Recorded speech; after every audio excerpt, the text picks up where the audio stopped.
दोस्तों, वीडियो को स्टार्ट करने से पहले मेरी आपसे एक रिक्वेस्ट है। इस चैनल को ग्रो करने के लिए मुझे आपके सपोर्ट की बहुत जरूरत है, तो प्लीज इस चैनल को सब्सक्राइब करके मुझे सपोर्ट जरूर करना। Thank you. कहानी की शुरुआत में हमें एक मिलिट्री लैब को दिखाया जाता है जहां कुछ ज़ॉम्बी ने वहां मौजूद सभी सोल्जर पर अटैक कर दिया है और वो सोल्जर भी ज़ॉम्बी से बचने के लिए उन पर लगातार गोलियां चला रहे हैं। यहाँ हम एक साइंटिस्ट कर्नल अलाइव को भी देखते हैं जिसे एक आर्मी सोल्जर वहाँ से अपने साथ चलने के लिए कहता है क्योंकि वो उसे अपनी गवर्नमेंट को सौंपना चाहता है। दरअसल वहाँ जो कुछ भी हो रहा है उस सबके पीछे कर्नल अलाइव का ही हाथ है। कुछ टाइम पहले यूएस गवर्नमेंट ने कर्नल अलाइव को एक बायो वेपन रेडी करने का ऑर्डर दिया था और उसी एक्सपेरिमेंट की वजह से यहाँ के लोग ज़ॉम्बी बनने लगे हैं। दरअसल कर्नल अलाइव को लगता है कि वो यहाँ रहकर ज़ॉम्बी बन रहे सभी लोगों को ठीक कर सकता है, इसीलिए वो सोल्जर के साथ जाने से मना करता है। इसी दौरान एक ज़ॉम्बी उस सोल्जर पर अटैक करता है और उसे बेरहमी से मार देता है और यहाँ कर्नल अलाइव भी उसकी कोई हेल्प नहीं करता। फिर हमें 10 साल बाद का सीन दिखाया जाता है जहाँ हम देखते हैं कि यूएस गवर्नमेंट द्वारा इस आइलैंड पर एक और आर्मी ग्रुप को भेजा जाता है जिसका मकसद है अल्फा ग्रुप के सभी जिंदा लोगों को रेस्क्यू करना और कर्नल अलाइव को यूएस गवर्नमेंट के हवाले करना। अल्फा ग्रुप वही आर्मी ग्रुप था जो पहले यहाँ आया था। अपने मिशन को कामयाब करने के लिए इन सब लोगों को सिर्फ 10 घंटे का ही टाइम दिया गया है क्योंकि 10 घंटे बाद गवर्नमेंट द्वारा इस पूरे आइलैंड को डिस्ट्रॉय कर दिया जाएगा, जिससे यहाँ मौजूद लोगों के साथ साथ वो सारे ज़ॉम्बी भी मारे जाएंगे। इस ग्रुप को लीड करने का काम कैप्टन जैक का है। इनके पास एक टाइमर जीपीएस भी होता है जिसे ये लोग एक्टिवेट कर देते हैं और मिशन कंप्लीट होने के बाद इन्हें उस जीपीएस को डीएक्टिवेट करना होगा, वरना गवर्नमेंट को लगेगा कि ज़ॉम्बी ने इन सबको मार दिया है। इसके बाद गवर्नमेंट द्वारा इस पूरे आइलैंड को उड़ा दिया जाएगा, जिससे ज़ॉम्बी के साथ साथ ये लोग भी मारे जाएंगे।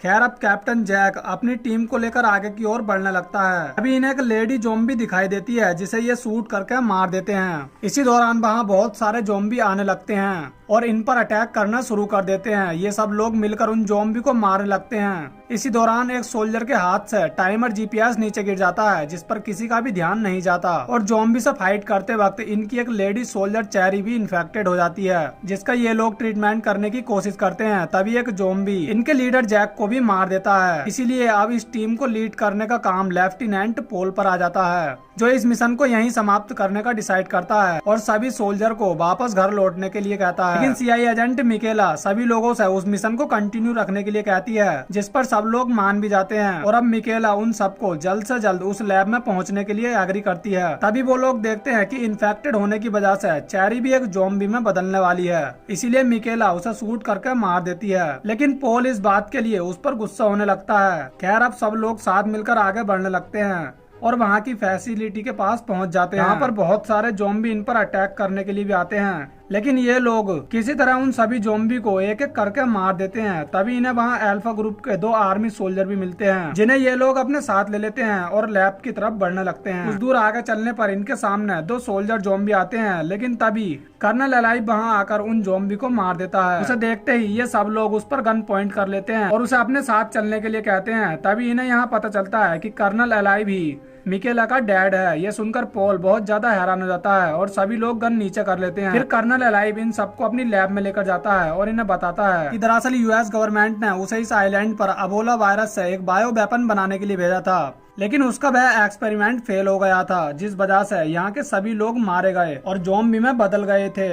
यहाँ तक कि ज़ॉम्बी ने अलाइव के सभी साथियों को भी मार दिया था, जिसके बाद उसके सभी साथी भी ज़ॉम्बी बन गए थे। इसके बाद अलाइव उन सबको अपनी एक्सपेरिमेंट लैब में लेकर जाता है जहाँ उसने कई सारे ज़ॉम्बी को लैब में बंद करके रखा हुआ है। वो उन्हें यह भी बताता है कि उसने बायो वेपन बनाने के साथ साथ एक सीरम भी बनाया था जिससे एबोला वायरस को खत्म किया जा सकता है। लेकिन उस सीरम के प्रयोग से कुछ ज़ॉम्बी नॉर्मल लोगों की तरह बिहेव करने लगे हैं, जबकि कुछ ज़ॉम्बी इतने ज्यादा खूंखार हो गए हैं जिन्हें मारना बहुत ही ज्यादा मुश्किल है। इसीलिए उसने सभी खूंखार ज़ॉम्बी को एक रूम में कैद करके रखा हुआ है। यह अलाइव पोल से कहता है कि अब वह सभी लोगों को ठीक करने के लिए रिसर्च कर रहा है, इसीलिए वो चाहता है कि वह आगे भी अपने इस काम को जारी रखे। लेकिन पोल अलाइव को अपने साथ चलने के लिए कहता है क्योंकि उसे गवर्नमेंट से इसी चीज का ऑर्डर दिया गया था। लेकिन अलाइव अपनी रिसर्च को बीच में छोड़कर जाना नहीं चाहता क्योंकि उसने इसके लिए बहुत ज्यादा मेहनत की है और अपना काफी ज्यादा कीमती वक्त भी जाया किया है। लेकिन यहाँ पोल उसकी कोई भी बात नहीं सुनता तभी हम देखते हैं कि एलाई भी अब एक ज़ॉम्बी की तरह बिहेव करने लगा है, लेकिन ये लोग किसी तरह उसे कंट्रोल कर लेते हैं और पोल उसे मारने के लिए उस पर गन पॉइंट कर लेता है, लेकिन मिकेला उसे रोक लेती है और एक सीरम को एलाइव की बॉडी में इंजेक्ट कर देती है। दरअसल इस सीरम को एलाइव नहीं बनाया था जिससे वो किसी भी ज़ॉम्बी को कुछ समय के लिए नॉर्मल कर सकता है। इसके बाद मिकेला उनसे कहती है कि जिस सीरम से हमने एलाइव को कुछ देर के लिए नॉर्मल किया है, इस सीरम के बारे में हमें और भी ज्यादा डीपली रिसर्च करनी चाहिए, जिससे हम ये पता लगा सकें कि एलाइव ने इस सीरम को कैसे बनाया था। इससे हम बाकी लोगों को भी नॉर्मल कर सकते हैं। तब पोल भी उसकी बात मान लेता है, जिसके बाद 2 सोल्जर एलाइव के पास रुकते हैं और बाकी लोग मिकेला के साथ जाते हैं। पोल 2 सोल्जर को कनेक्ट डिवाइस ढूंढने के लिए भेजता है, जो कि ज़ॉम्बी से लड़ते वक्त उनसे कहीं गिर गया था। मिकेला को उसके डैड की लैब में एक कंप्यूटर मिलता है जिसे वो चेक करने लगती है, जहां उसे पता चलता है कि एलाइव ने अपने एक्सपेरिमेंट के लिए खुद को भी एक ज़ॉम्बी से इन्फेक्टेड करवा लिया था, लेकिन सीरम की हेल्प से वह नॉर्मल इंसानों की तरह बिहेव कर रहा है। जैसे ही एलाइव पर से उस सीरम का असर खत्म होगा, तब वह भी फिर से एक ज़ॉम्बी में बदल जाएगा। दूसरी तरफ हम देखते हैं कि एलाइव को होश आ चुका है और उसने वहां मौजूद दोनों सोल्जर पर अटैक कर दिया है। उधर मिकेला कंप्यूटर में मौजूद सभी डाटा को एक डिवाइस में स्टोर कर लेती है। इसी दौरान गलती से वह खतरनाक ज़ॉम्बी वाले सिक्योरिटी सिस्टम को भी अनलॉक कर देती है, जिस वजह से वहां मौजूद सभी ज़ॉम्बी रूम से बाहर आने लगते हैं। अब मिकेला उन्हें दोबारा से लॉक करने की कोशिश करती है, लेकिन उसे कुछ भी समझ नहीं आता। इसके बाद वह कंप्यूटर के डाटा को अपने पास रख लेती है और एलाइव द्वारा बनाई गई सीरम की कुछ डोज को लेकर वहाँ से जाने लगती है। दूसरी तरफ जो सोल्जर जीपीएस ढूंढने के लिए गए थे, पर भी कुछ ज़ॉम्बी अटैक कर देते हैं, लेकिन वो किसी तरह अपनी जान बचाते हैं और आगे की ओर बढ़ने लगते हैं। इसी दौरान वह एलाइव के पास पहुंच जाते हैं, जहां एलाइव उन्हें सरेंडर करने के लिए कहता है, जिसके बाद वो दोनों सरेंडर कर देते हैं। उधर ज़ॉम्बीज का सामना करते हुए मिकेला और पोल एलाइव की एक्सपेरिमेंट लैब में पहुंच जाते हैं, जहां वो देखते हैं कि एलाइव ने सभी सोल्जर को जंजीरों से बांधा हुआ है और उनमें से एक पर वो अपना एक्सपेरिमेंट कर रहा है। मिकेला उसे खोलने लगती है, तभी एलाइव वहाँ आ जाता है और उसे खोलने से मना करता है। जब मिकेला उससे इस बारे में पूछती है, तब वो उसे बताता है कि उसने सोल्जर पक को ज़ॉम्बी वायरस से इन्फेक्टेड कर दिया है, जिससे वो कुछ ही टाइम में एक ज़ॉम्बी में बदल जाएगा। अब ये सुनकर मिकेला को अपने डैड से नफरत होने लगती है और पोल को भी एलाइव पर गुस्सा आने लगता है। तभी वो देखता है कि सोल्जर पक ज़ॉम्बी में बदलने वाला है, इसीलिए मजबूरी में वो उसे शूट करके मार देते हैं। इसके बाद वो बाकी लोगों को खोलकर एक रूम में ले आते हैं, जहां एलाइव की नजर सीसीटीवी फुटेज पर पड़ती है, जहां वो देखता है कि जिन ज़ॉम्बी को मिकेला ने खोला था वह अब पूरी बिल्डिंग में फैलने लगे हैं और अगर उन्हें खत्म नहीं किया गया तो वह सभी लोगों को मार देंगे। इसीलिए वह सब लोग एलाइव को लेकर इस आइलैंड से वापस जाने का डिसाइड करते हैं, क्योंकि उनका मिशन कंप्लीट होने में अब कुछ ही टाइम बाकी बचा था और बाहर एक हेलीकॉप्टर उनका इंतजार कर रहा था। इसीलिए वह एलाइव को लेकर वहाँ से जाने लगते हैं। तभी उनका सामना उन खूंखार ज़ॉम्बी से होता है, जो इन्हें चारों तरफ से घेरने लगते हैं। तब उन सबको बचाने के लिए एलाइव खुद को उन ज़ॉम्बी के हवाले कर देता है, जिसके बाद ज़ॉम्बी उसे मारकर खाने लगते हैं। अब ये लोग भी वहाँ से बाहर जाने का रास्ता ढूंढने लगते हैं। तभी इनके एक साथी पर एक ज़ॉम्बी अटैक कर देता है, जिससे वो भी इन्फेक्टेड हो जाता है और वो खुद को शूट करके मार देता है। अब इनमें से एक सोल्जर को वहाँ एक विंडो दिखाई देती है, जिससे ये सभी लोग बाहर आ जाते हैं। इसके बाद पोल उन सबको हेलीकॉप्टर की तरफ जाने के लिए कहता है, जिसके बाद वो सभी लोग हेलीकॉप्टर की तरफ जाने लगते हैं और खुद पोल अल्फा ग्रुप द्वारा लाए गए वेपन को लेने के लिए जाता है, जिससे वो इस पूरे आइलैंड को नष्ट कर देगा। उधर मिकेला का एक साथी उनसे बिछड़ जाता है, जिसे वहाँ पर वही टाइमर जीपीएस मिलता है, जो कि ज़ॉम्बी से लड़ते वक्त उनसे गिर गया था।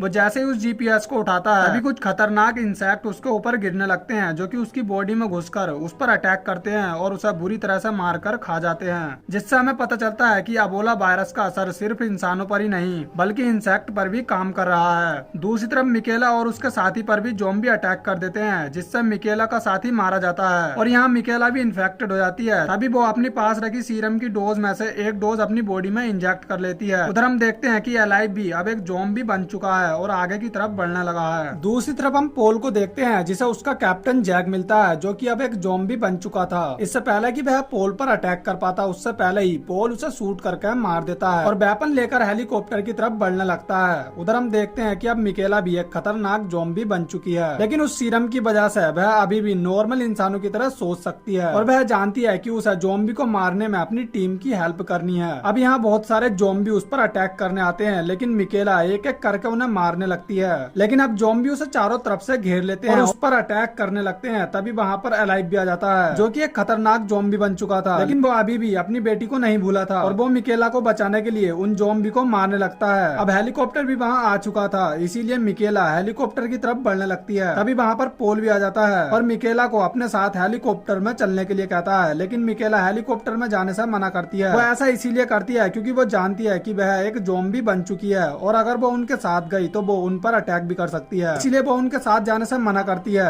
इसके बाद वह पोल को एलाइव द्वारा बनाई गई सीरम की शीशी देती है, जिससे गवर्नमेंट को उस सीरम को बनाने में कुछ हेल्प मिल सके। और पोल को अकेले ही उस आइलैंड से जाने के लिए कहती है क्योंकि उनके सभी साथी मारे जा चुके हैं। तब पोल उस सीरम को लेकर हेलीकॉप्टर से वहाँ से जाने लगता है। उधर मिकेला के पास एलाइव आता है और मिकेला की ऐसी हालत को देखकर बहुत ज्यादा दुखी होता है। अब पोल अपने पास वाले वेपन से उस पूरे आइलैंड को डिस्ट्रॉय कर देता है, जिससे वहाँ मौजूद सभी ज़ॉम्बी मारे जाते हैं। और इसी के साथ ये मूवी यहीं पर एंड हो जाती है।